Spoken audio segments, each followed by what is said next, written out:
আসসালামু আলাইকুম ওয়া রাহমাতুল্লাহ। প্রিয় শিক্ষার্থী, আমি তোমাদের শাহাব স্যার।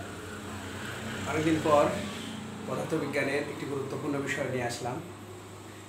আমার যারা প্রিয় শিক্ষার্থী আছো, ছোট ভাই বোনেরা এবং সম্মানিত শিক্ষক মণ্ডলী যারা আমাদের ভিডিওটি দেখবেন, সবার জন্য স্বাগত।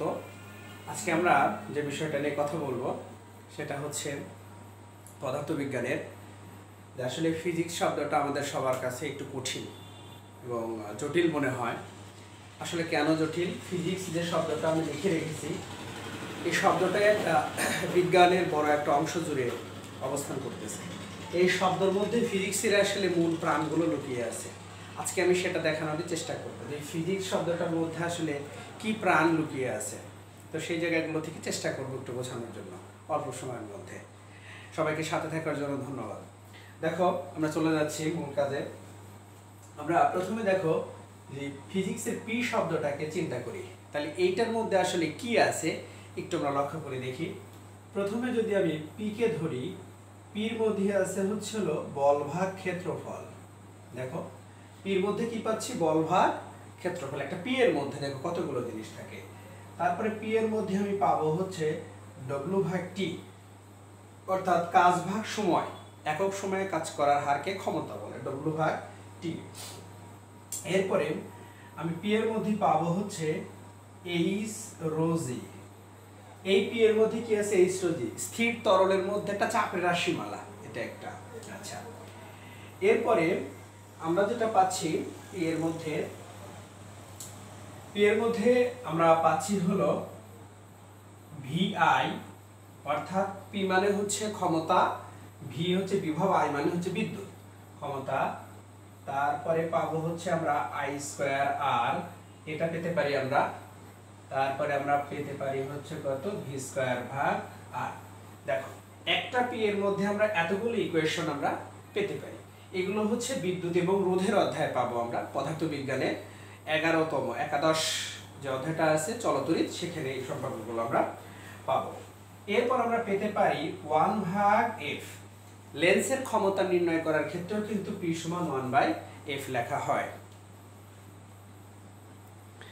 তো প্রিয় শিক্ষার্থী, দেখো এতগুলো জিনিসগুলো আমরা এখান থেকে নিয়ে আসতে পারি। পি এর মধ্যে এদের অবস্থান আছে। ওকে, চলো এখন এইচ এর মধ্যে যাই। আমরা আসলে এইচ থেকে কি পাচ্ছি?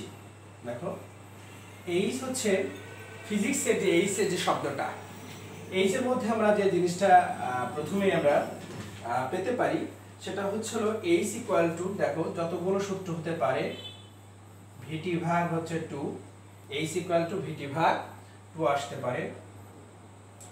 তারপরে আমরা পেতে পারি হচ্ছে এর ক্ষেত্রে বিভব শক্তির ক্ষেত্রে ভি সমান হচ্ছে আমরা কি পেতে পারি? M G H.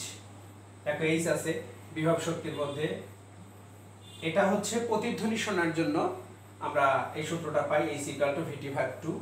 এটা পাচ্ছি হচ্ছে আমরা বিভব শক্তির জন্য আমরা এটা পেতে পারি উচ্চতার সাথে সম্পর্কিত। এরপর আমরা পেতে পারি দেখো এইচ ইকুয়াল টু আমরা পাচ্ছি হচ্ছে কত? ইউটি প্লাস মাইনাস হচ্ছে কত? হাফ জিটি স্কয়ার, এটা আমরা পেতে পারি। তারপরে আমরা পেতে পারি হচ্ছে এইচ ইকুয়াল টু হচ্ছে V square minus U square ভাগ 2জি, আমরা এটা পেতে পারি। আবার আমরা এইচ এর মধ্যে যেটা পাচ্ছি, এইচ ইকুয়াল দেখো পি ভাগ হচ্ছে রোজি, স্থির তরলের মধ্যে যে রাশিমালা যেটা আমরা এখানে পাইছিলাম পি এর সাথে সম্পর্কিত, এটা আমরা পেতে পারি, এটা পাচ্ছি। এরপর আমরা পেতে পারি গ্যালিলিওর হচ্ছে তৃতীয় সূত্র, পরন্ত বস্তু এইচ সমানুপাত টি স্কয়ার, এইচ সমানুপাত টি স্কয়ার, আমরা এটার অংশ থেকে পেতে পারি। তারপরে আমরা পাচ্ছি ভূপৃষ্ঠ থেকে, ভূপৃষ্ঠে অর্থাৎ পৃথিবীর পৃষ্ঠ থেকে এইচ উচ্চতা বা এইচ গভীরতায় গেলে তার ত্বরণের মান কি হয়, সেটার ক্ষেত্রে এইচ জি প্রাইম সমান হচ্ছে জি এম এম ভাগ আর প্লাস প্লাস মাইনাস এইচ এর উপরে হোল স্কয়ার। আমরা দেখো এইচ দিয়ে এতগুলো সূত্র, আমরা ফিজিক্সের শব্দটার মধ্যে যে আসলে ফিজিক্সের সব কিছু লুকিয়ে আছে বিজ্ঞানের, পদার্থবিজ্ঞানের, মোটামুটি এগুলো আমরা বুঝতে পারবো। আচ্ছা,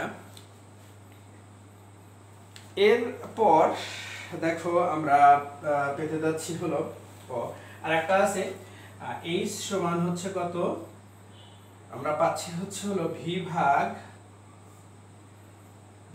হচ্ছে পাই আর স্কয়ার, অর্থাৎ এটা সিলিন্ডারের আয়তন নির্ণয়ের সাথে জড়িত। ভি সমান পাই আর স্কয়ার, এইচ আছে যে, তাহলে এইচ ইকুয়াল টু ভি ভাগ পাই আর স্কয়ার, এখান থেকে এটা আমরা পেতে পারি।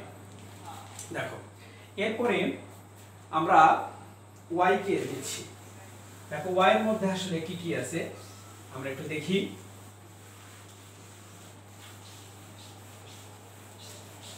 দেখো ওয়াই এর মধ্যে কি কি আছে, ওয়াই এর মধ্যে আমরা পাচ্ছি হচ্ছে কত, mx প্লাস সি, এটা হচ্ছে মূলবিন্দুগামী সরলরেখার সমীকরণ, মূলবিন্দুগামী সরলরেখা সমীকরণ।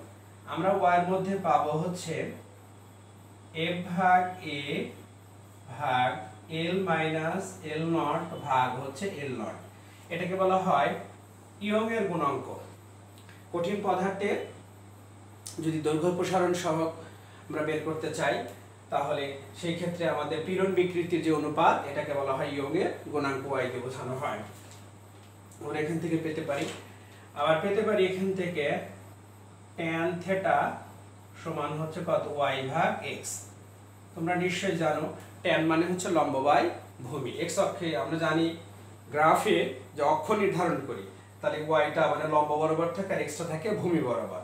তাহলে দেখো y এর সাথে সম্পর্ক, y সমান mx plus c, y equal to f ভাগ a কে বলা হয় পীড়ন, আর l মাইনাস l নট ভাগ l নট এটাকে বলা হয় হচ্ছে বিকৃতি। তাহলে পীড়ন ভাগ বিকৃতির অনুপাত হচ্ছে ইয়ং এর গুণাঙ্ক। তাহলে এখান থেকে আমরা এটা নিয়ে আসতে পারি। এটা গেল। এরপর দেখো আমরা s নিয়ে কথা বলি, s এর মধ্যে কি কি আছে। তাহলে দেখো s এর মধ্যে আমরা কি কি পাচ্ছি, u প্লাস কত v বাই 2 ইনটু হচ্ছে t, এটা s এর সূত্র। তারপর s ইকুয়াল টু কত, আমরা vt, এটা সমবেগের সূত্র জানি, এটা গড়বেগের সূত্র, এটা সমবেগের সূত্র। তারপর s equal to ut plus half a t square, তারপরে v square equal u square plus 2s। আমরা এগুলো s এর সম্পর্ক থেকে জানতে পারি। ফিজিক্সের যে h শব্দটা আছে দেখো, এটার ব্যবহার আমরা জানি। তারপর আমরা জানি w সমান fs cos থিটা। কোনো বস্তুকে যদি ভূমি বরাবর একটা নির্দিষ্ট কোণে টেনে নিয়ে যাওয়া হয়, তাহলে সেই ক্ষেত্রে কাজের রাশিমালা বের করতে গেলে এই সূত্রটা ব্যবহার হয়। তারপরে আছে h ইকুয়াল q ভাগ হচ্ছে m ডেল্টা থিটা, এই সূত্রটা ব্যবহার করা হয় যে আপেক্ষিক তাপ নির্ণয়ের ক্ষেত্রে, আপেক্ষিক তাপ নির্ণয়ের ক্ষেত্রে আমরা এটা ব্যবহার করে থাকি। এরপর c সমান ms, এই সূত্রটা হচ্ছে তাপ ধারণ ক্ষমতা, কোনো বস্তু কতটুকু তাপ ধারণ করতে পারে তার জন্য এই সূত্রটা ব্যবহার করা হয়। এরপর কোনো বস্তুর ঘনত্ব ওই বস্তুর আপেক্ষিক তাপ এবং তার পানিতে কত ঘনত্ব তার গুণফলের সমান। কোনো বস্তুর ঘনত্ব তার নিজস্ব আপেক্ষিক তাপ এবং পানিতে কত ঘনত্ব হবে তার গুণফলের সমান। এভাবে আমরা এস এর সূত্রটা বের করতে পারি। প্রিয় শিক্ষার্থী, দেখো ফিজিক্স শব্দটার মধ্যেই হচ্ছে তার সমস্ত কিছু ডিটেলস গুলো লুকিয়ে আছে। এরপরে এখন আমরা যাব, এস গেল, এখন আমরা যাব হচ্ছে আই এর মধ্যে। দেখো আই এ কি কি আছে, আসলে আই দ্বারা কি বোঝায়। দেখো এক মজার সূত্র আসলে এর মধ্যে রাখা আছে। দেখো আই দিয়ে আমি কি পাচ্ছি, আই দিয়ে পাবো হচ্ছে আমি ভি ভাগ হচ্ছে আর, এটা হচ্ছে হলো বিদ্যুৎ, কোনো বর্তনীর বিদ্যুৎ এবং বিভবের যে সম্পর্কটা আছে সেই সম্পর্ক থেকে ওহমের সূত্রটা মূলত আই সমান ভি ভাগ আর। তারপর আমি পাবো হচ্ছে আই সমান হলো কত, কিউ ভাগ টি। আই মানে হচ্ছে বিদ্যুৎ, কিউ মানে হচ্ছে আধান, আর টি মানে সময়। একক সময়ে যে পরিমাণ আধান কোনো বর্তনীর মধ্য দিয়ে প্রবাহিত হয় তাকে বিদ্যুৎ বলা হয় এটা। এরপর আমরা পাবো যে আই সমান হচ্ছে জি মানে হচ্ছে পরিবাহিত ধ্রুবক বলা হয়, যার একক হচ্ছে সিমেন্স। তাহলে I ইকুয়াল টু GV, পরিবাহিতা ধ্রুবক G আর হচ্ছে V হচ্ছে তার বর্তনীর দুই প্রান্তের বিভব পার্থক্য, I ইকুয়াল টু GV।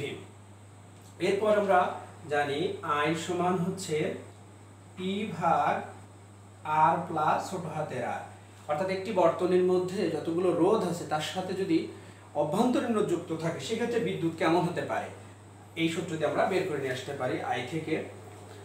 এরপরে আমরা পাচ্ছি একটা সম্পর্ক পাবো আমরা, IS ভাগ হচ্ছে IP, তারপরে NP ভাগ হচ্ছে NS, EP ভাগ হচ্ছে ES, EP ভাগ হচ্ছে ES।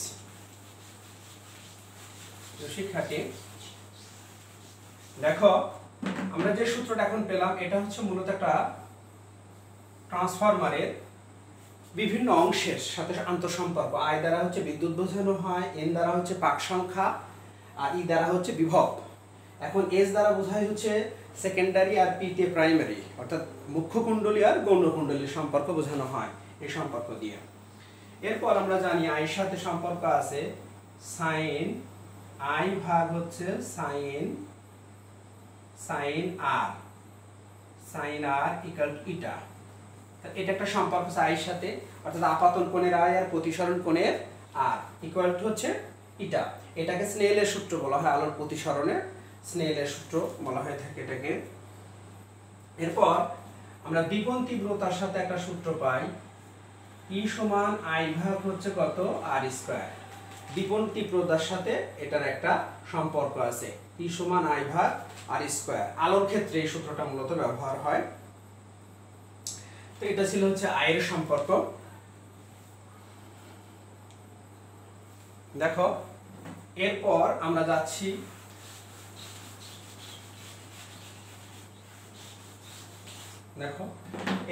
যাচ্ছি C কে নিয়ে। দেখো C এর সাথে সম্পর্কগুলোকে তোমরা নিশ্চয়ই জানো, C হচ্ছে আলোর বেগ, C হচ্ছে আলোর বেগ। এই আলোর বেগের একটা নির্দিষ্ট মান আছে আমাদের, 3 × 10⁸ মিটার পার সেকেন্ড, এটা একটা মান আছে কিন্তু। আচ্ছা, C হচ্ছে আলোর বেগ, এর একটা মান আছে। এরপর আমরা ডেল্টা E সমান হচ্ছে H কত নিউ জানি, তাহলে H ইনটু নিউ এর মধ্যে কি আছে C ভাগ হচ্ছে ল্যামডা, অর্থাৎ H C ভাগ হচ্ছে ল্যামডা। এটা আমরা বিকিরিত এবং শোষিত শক্তি, ইলেকট্রন যখন এক শক্তির স্তর থেকে আরেক শক্তির স্তরে চলাচল করে তখন তার বিকিরিত শক্তির জন্য আমরা এই সূত্রটাকে ব্যবহার করে থাকি। দেখো এর মধ্যে H C ভাগ ল্যামডা আসছে। এরপর আমরা একটা মাধ্যম থেকে যখন আরেকটা মাধ্যমে আলোর বেগ চলাচল করে তখন আমরা সেই ক্ষেত্রে CA ভাগ CB, A ইটা B, এ মাধ্যম থেকে আলো যখন B মাধ্যমে যায় তখন তার আলোর বেগের মানটা কি হয় CA ভাগ CB। এটার একটা সম্পর্ক আমরা পেয়ে থাকি এটা। তারপরে আরেকটা সূত্র আমরা কি পেলাম, C ইকুয়াল টু হচ্ছে MS, এটা তাপ ধারণ ক্ষমতার ক্ষেত্রে এই সূত্রটা আমরা ব্যবহার করে থাকি।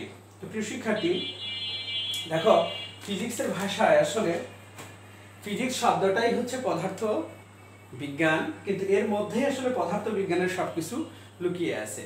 তো এই জন্য আমি ফিজিক্সের এই সম্পর্কগুলো আন্তঃসম্পর্কগুলো মানে বুঝালাম, বা এর সাথে আরো অন্যান্য সম্পর্কগুলো আছে, অনেক অধ্যায়ের অনেক কিছু হয়তো আসে নাই কিন্তু এগুলোর সাথে আন্তঃসম্পর্ক আছে। তো আর কি কি সূত্র তুমি এগুলো জানো তা ভিডিওর কমেন্টে তুমি জানিয়ে দাও। আজ এ পর্যন্ত, সবাইকে ধন্যবাদ। আসসালামু আলাইকুম ওয়া রাহমাতুল্লাহ।